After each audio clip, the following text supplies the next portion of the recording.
So, homework 1, part B, question 3 asks how could the results of B1 and B2 be obtained through a judicious choice of dividing a plane through the cylindrical and spherical tanks.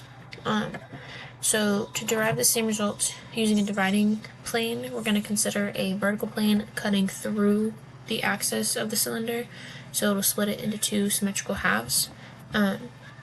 So then the pressure forces acting on the cut area would be P times 2RH, and then it's going to be resisted by a tensile force in the circumferential direction of the wall, so sigma times 2HT.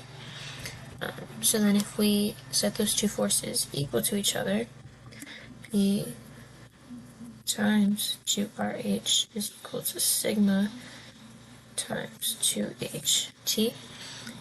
Simplifying this out, we would get that P times R is equal to sigma times T. So then we would have a minimum wall thickness, which is T. So T would then become, T is equivalent to PR over sigma. So then if we were to have a spherical tank, our pressure forces would be P pi r squared, and our tensile would be sigma 2 pi RT. And if we equate those two, P pi r squared equals sigma 2 pi RT. So then we'll get rid of pi, get rid of r, and then we'd be left with P R equals 2 sigma T. And then if you were to solve this one for T,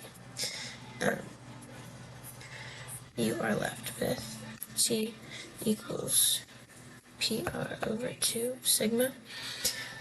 So if we can see those easily there, but by using the principle of equilibrium and analyzing the forces on the dividing planes, we effectively can derive expressions for minimum wall thickness for both cylindrical and spherical tanks.